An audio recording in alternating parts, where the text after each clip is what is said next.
Hello and welcome. You're watching Updates at Noon. I'm Brennan Lepal. Our headlines this afternoon.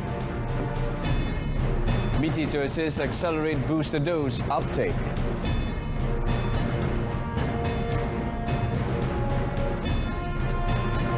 Cops nab 2 men, seize Yaba pills.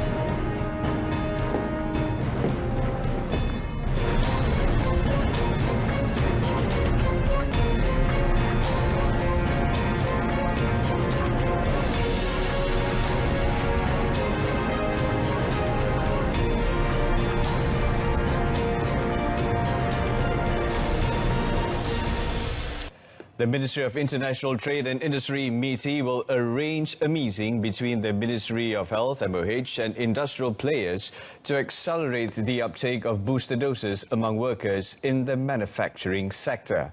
Senior Minister Datuk Seri Muhammad Azmin Ali said the National Recovery Council meeting yesterday discussed measures that can be implemented to ensure that there will not be any more lockdowns.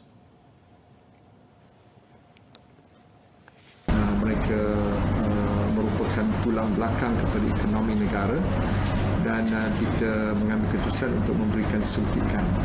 Namun untuk third dose ini, we were informed in the meeting today, so far kita sudah mencatatkan 53% daripada mereka yang telah mendapat vaksin 2 dos yang telah pun diberikan booster dose. So we need to accelerate this program. According to Datuk Seri Muhammad Azmin, the previous closure of the economic sectors had a huge impact on the economy, especially on the people, causing 826,000 people to lose their jobs in the first 3 months of the total lockdown in 2020. He added that Meaty will take a targeted approach by closing only the industries affected and focus on getting the employees vaccinated. He said that was the reason why the COVID-19 Public-Private Partnership PICAS Industrial Immunization Program was implemented, as Meaty did not want the industries to close. He said this to reporters after visiting the Genetech Technology Berhad factory in Bangi yesterday. The National Pharmaceutical Regulatory Agency (NPRA) has received 1,047 reports of adverse events following immunization AFI associated with the COVID-19 Pfizer-BioNTech vaccine as of 31st January. Of the total, NPRA Director Dr. Roshayati Muhammad Sani said 992 cases involve the primer dose, while 55 cases the booster dose. As for the Sinovac vaccine, she said 544 AFI reports were received, comprising 537 primer dose and 7 booster dose, while the AstraZeneca vaccine recorded 138 reports, namely 136 primer dose and 2 booster dose. Dr. Roshayati said these serious AFI reports will be investigated and evaluated to determine the link between the adverse effects and the COVID-19 vaccine received. Notifikasi melalui aplikasi MySejahtera boleh dibuat bagi kesan advance ringan yang telah disenaraikan dalam aplikasi tersebut seperti demam, sakit pada tempat suntikan dan sebagainya. Selain itu, laporan juga boleh dibuat secara atas talian dengan mengisi borang pelaporan untuk pengguna, iaitu Consumer Side Effect Reporting Forms atau CONSERF, yang boleh didapati di lawang sesawang NPRA. She said this during an online engagement session with the media on AFI and the National COVID-19 Immunization Program for Children, PIC Kids, yesterday. Police arrested 2 local men and seized 9,000 Yaba pills worth 90,000 ringgit in separate raids in Wakaf Baru and Pasir Pekan on Sunday. Tumpat District Police Chief Superintendent Muhammad Azmi Damiri said in the first raid at 4:30 p.m. in Wakaf Baru, police nabbed a 26-year-old unemployed man on a motorcycle with a yellowish paper package in his left hand and found 5 blue plastic packages containing what is believed to be 1,000 Yaba pills worth 10,000 ringgit. He said the suspect has one drug-related criminal record and his urine test came back negative for drugs. Police also seized 800 ringgit and the motorcycle. In the second raid at 9:30 p.m. at Taman Sri Kota Kampung Pasir Pakan, police detained a 28-year-old unemployed man and found a blue bag in the basket of his motorcycle containing 8,000 yaba pills worth 80,000 ringgit.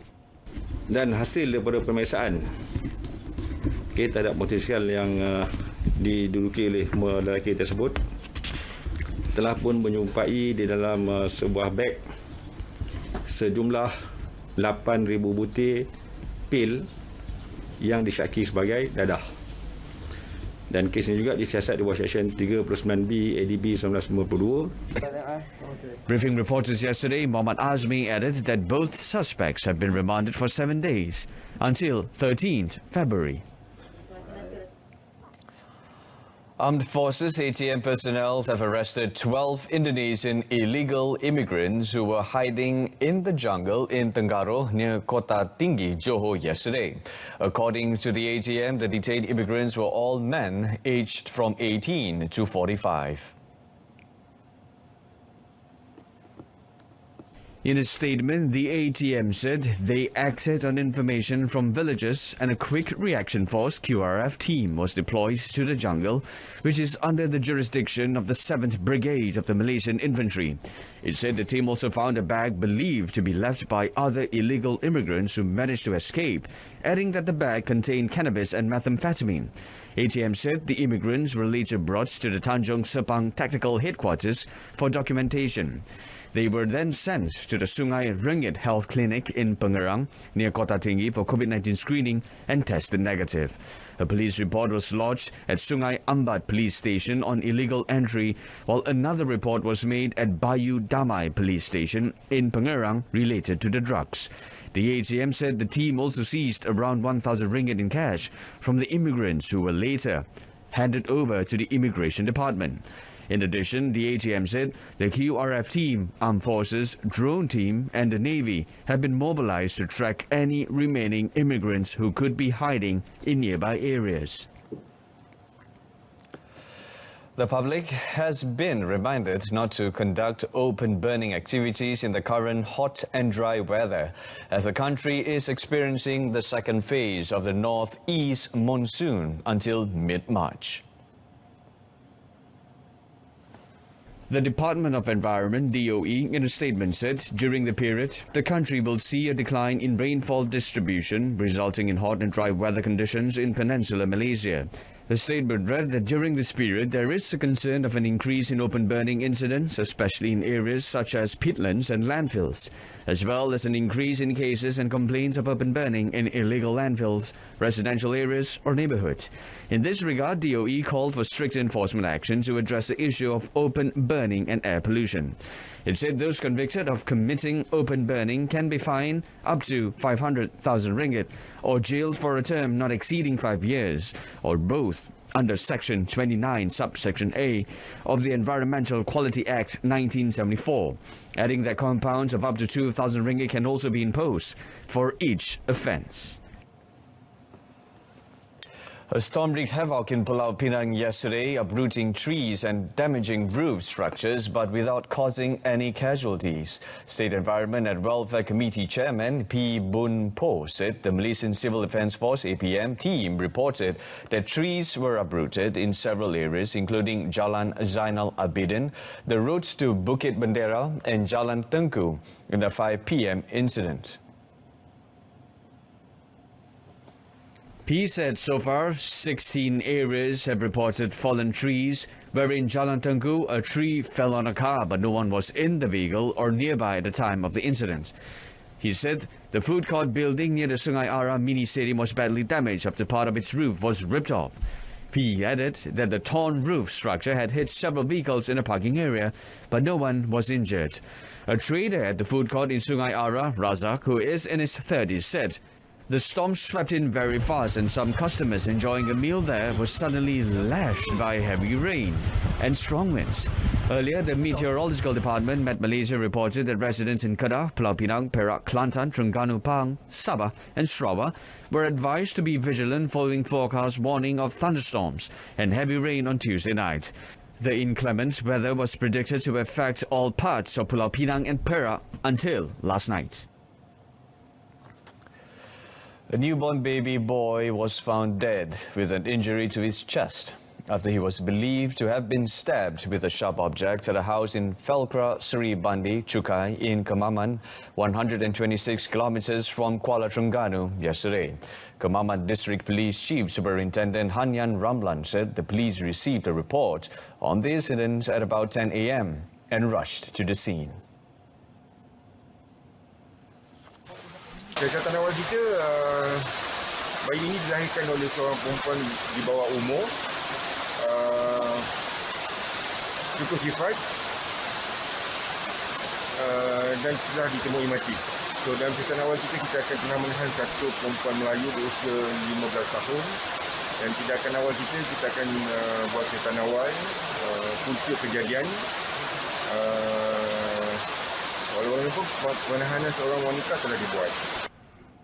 According to Hanyan, the baby was delivered by the girl at her house, assisted by a friend. He said the latter then rushed to inform a nearby clinic about the delivery. Only the teenager was in the house with the baby during the incident. Police would detain her to assist in the investigation under Section 302 of the Penal Code.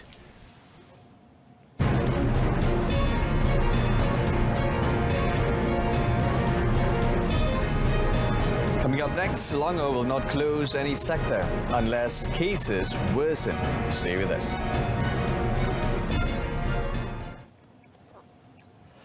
The Selangor government will not close any sector in the state even though the number of new daily COVID-19 cases is increasing following the spread of the Omicron variant. Menteri Besar Datuk Seri Amiruddin Shari said the state government would not do so unless the situation of COVID-19 transmission in the state worsen. Penguasaan terhadap SOP harus kembali dijadikan keutamaan. Penutupan bukanlah pilihan untuk kita lakukan mana-mana sektor dan sebagainya kecuali terlalu parah, kerana selepas kita berjaya menyelesaikan vaksinasi penuh kepada sebahagian besar kepada komuniti dewasa dan juga sebahagian daripada komuniti remaja di dalam negeri Selangor. When met after handing over the convertible education loan offer letter at Dewan Jubilee Perak in Shah Alam yesterday, Datuk Seri Amiruddin explained that the current bed occupancy rate in hospitals is not as critical as in September and October last year, and those who were infected with the virus must immediately undergo quarantine. The Menteri Besar has also expressed his worry over the virus's outbreak involving those who use fake COVID-19 vaccination certificates. Following the issue, he said, the state government has asked the Health Ministry to check whether these individuals are also infected. Ramadan Bazaars in the Federal Territories, Kuala Lumpur, Putrajaya and Labuan will be allowed to operate in full force this year in compliance with the existing Standard Operating Procedures SOPs.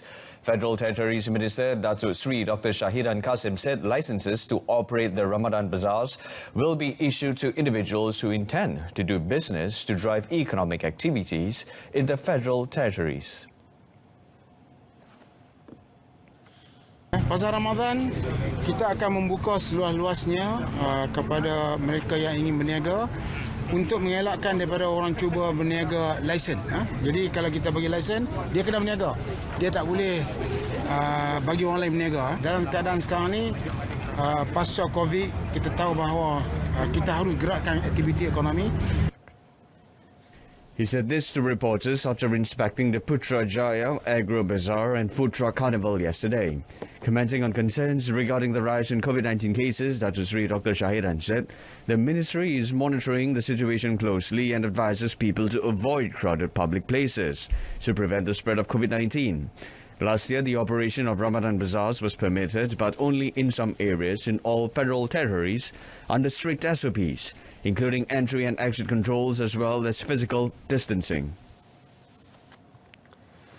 The new Standard Operating Procedure (SOP), which makes it mandatory for Malaysian Umrah pilgrims to take the COVID-19 vaccine booster, is based on a request by the Saudi Arabian government. Minister in the Prime Minister's Department, Religious Affairs, Dato' Idris Ahmad said Malaysians have to comply with the SOP as the Saudi government has issued a circular that the booster dose is a requirement for Umrah pilgrims. On the latest data on prospective Umrah pilgrims who have received booster shots, Dato' Idris said his team did not have the figure. He added that the statistics on prospective Malaysian Umrah pilgrims who have received booster doses were with the Ministry of Tourism, Arts and Culture, because the Umrah SOP was under the ministry's purview.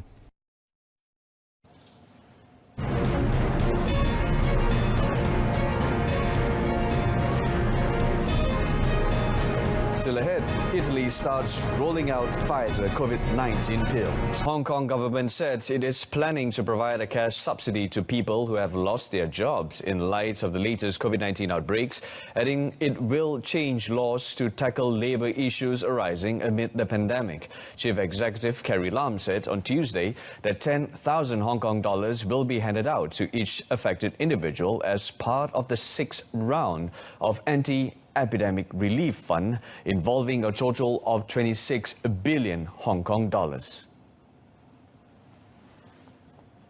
And that's it from us this afternoon. In our top story, Meaty Choices accelerate booster dose uptake. Now, news at 10 comes on this evening on my Freeviews Berita RTM news channel. Till then, I'm Brendan Paul. Thanks for watching.